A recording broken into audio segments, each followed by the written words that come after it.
You're putting yourself onto the divine frequency of the Supreme Being.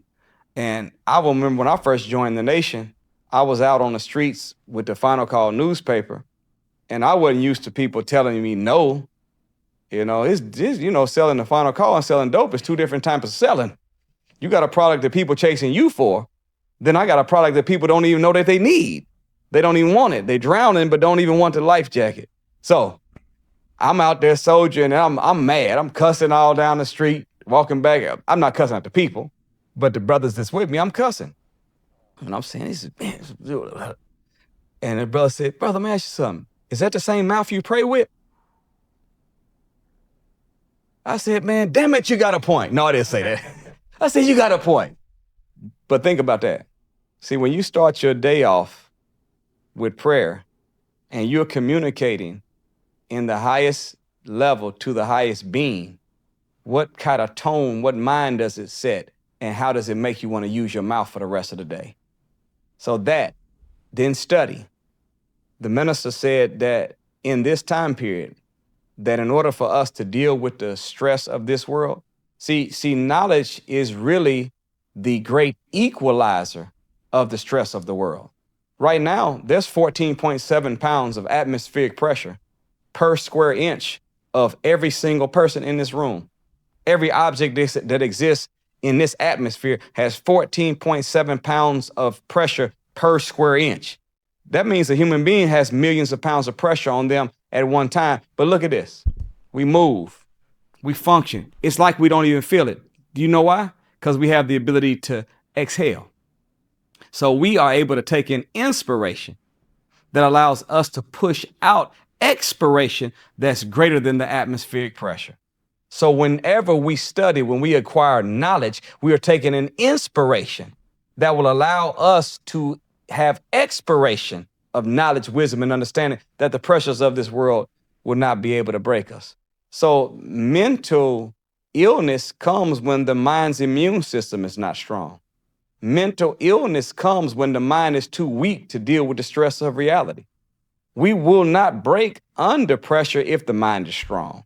We will not succumb to the circumstances of life when we have the knowledge, wisdom, and understanding to solve the circumstances of life. So I always jokingly say that hell is an environment full of unsolved problems. And heaven is an environment where the problems have been solved. You go anywhere, and you know all the solutions, you in heaven. But you go somewhere and you can't figure out how to resolve the problems in the environment, you in a hell. So the Honorable Elijah Muhammad taught us that heaven and hell were not places. They're states of mind, states of being, and conditions of life. Three different things. Look, state of mind means heaven is in here. It's the way we think. State of being means it's our health. And circumstance of life means it is the surroundings that we live in every day. We've been knowing this, Brother Caleb, before he even taught it. That's why whenever you don't have no air conditioning in the summertime, you say what? I'm hot as hell. But guess what? When you don't have no heat in the winter, that's what you are. Cold. Cold as hell. Yeah, you're right. Right? You ain't got no money in your pocket? I'm broke as hell. And if you think we gonna die and float away and go to heaven, we crazy as hell. No, we can get it right now. We can get it right now. Baby is born, we in an emotional heaven. Someone we love passes away, we're in an emotional hell. Someone can't read and write, they're in a mental hell. But when you got knowledge, wisdom, and understanding, you're in a mental heaven.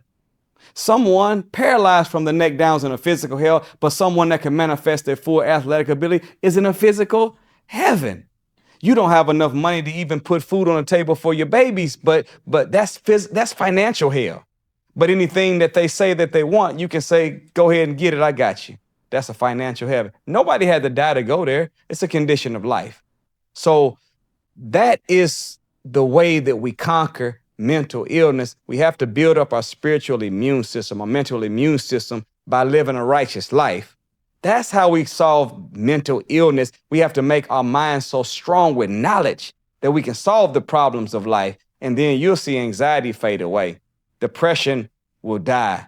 We won't have to worry about all of these isms and asms and all these conditions. We'll be problem solvers, and we'll put ourselves in heaven at once.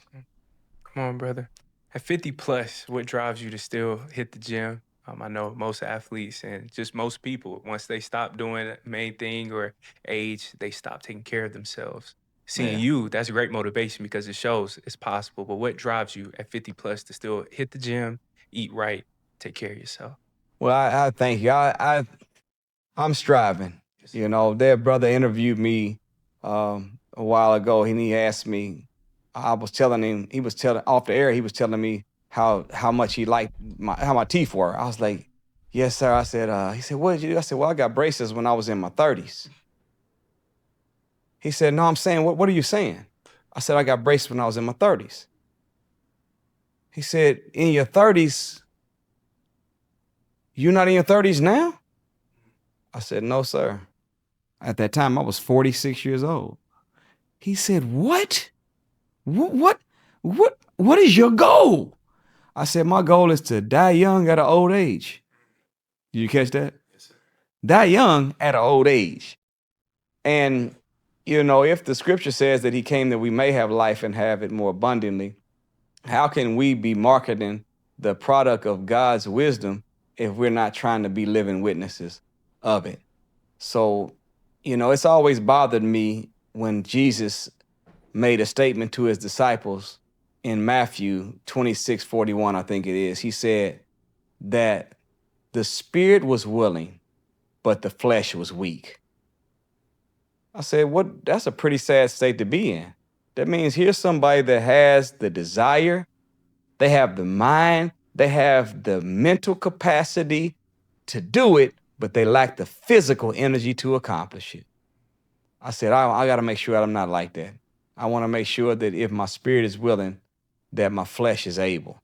So I think for us that we should treat care for self literally as a way of saying thank you to the Lord of the worlds for giving us a self.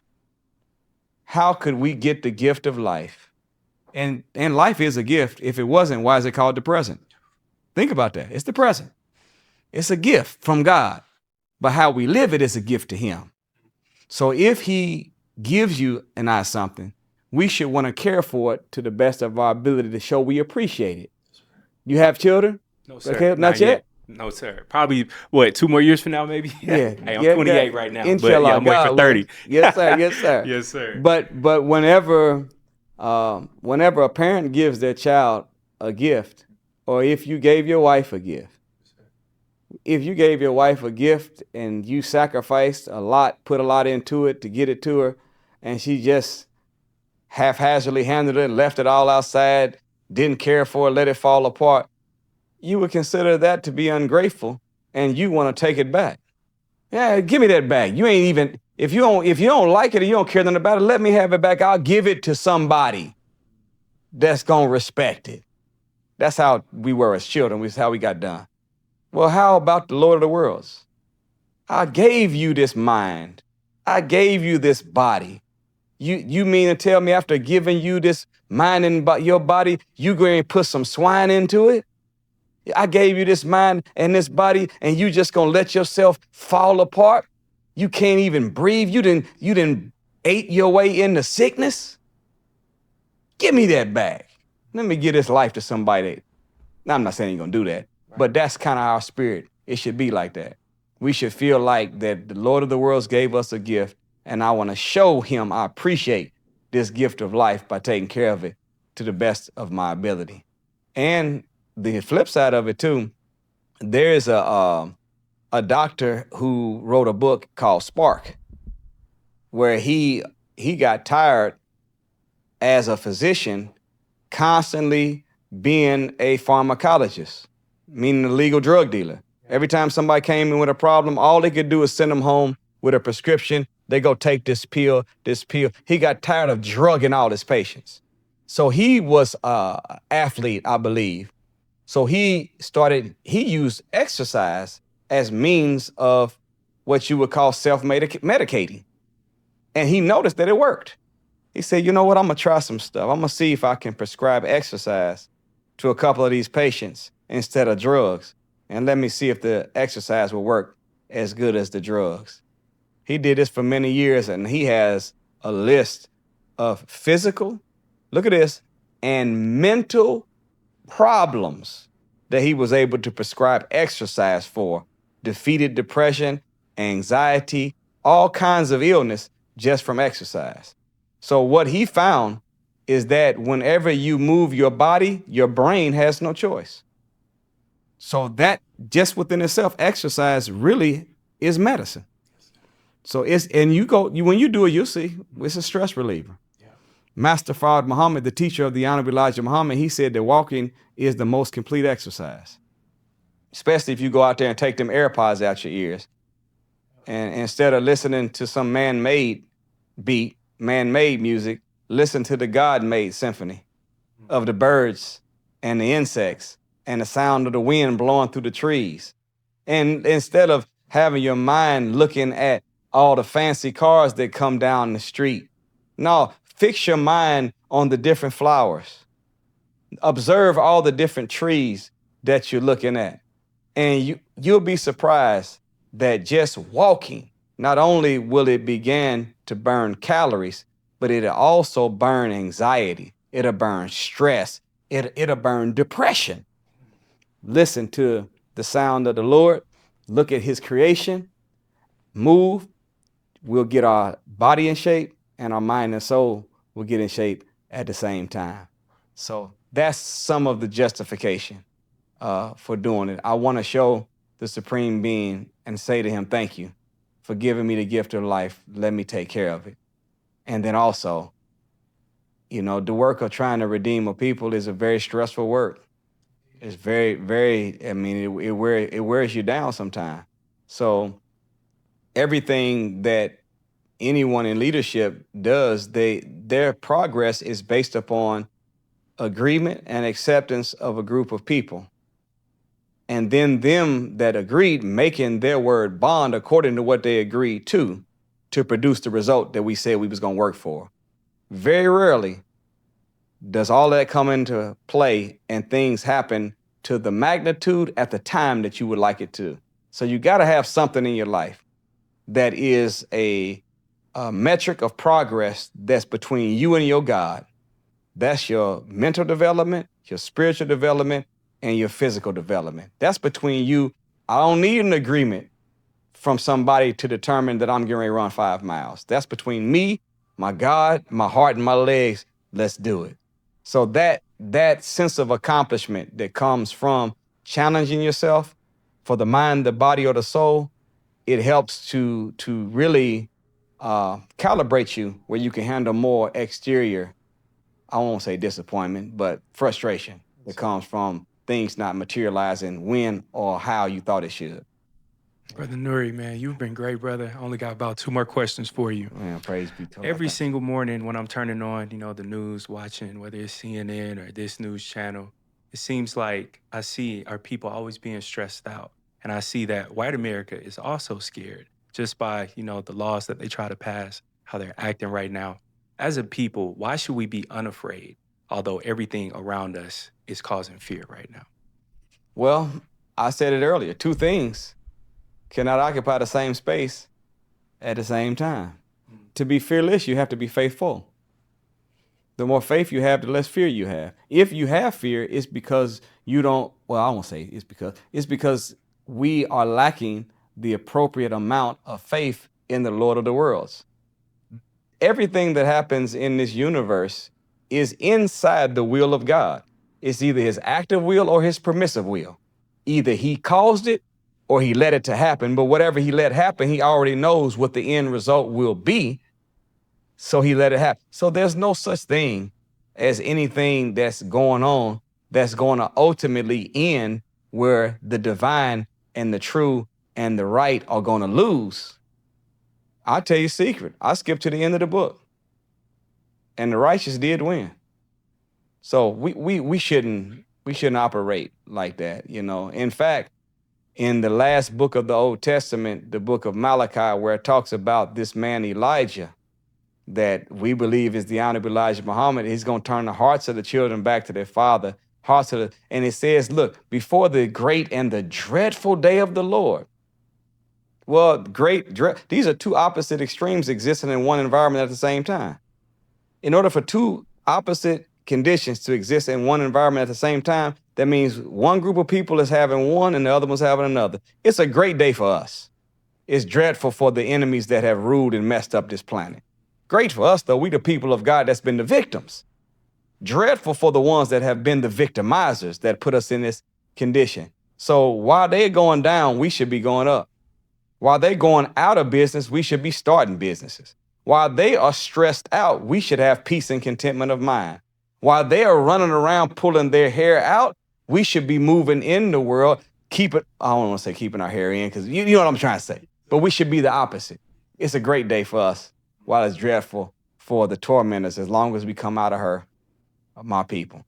So that's the reality. And unfortunately, Black and white people have operated in the world where this culture of being lazy learners with Google brains has weakened the minds of the masses of all nationalities, where people don't have the mental strength to deal with the stress of reality when they need it the most.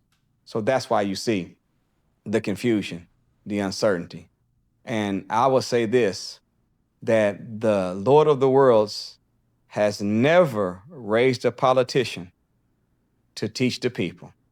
He's never raised a professor of a university to solve the problems of the people. He's never healed with a doctor from some medical practice.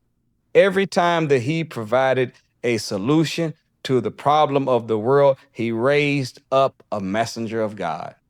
So we should be looking to find out who fits in that line of divine that meets up to what the resume of a messenger looks like.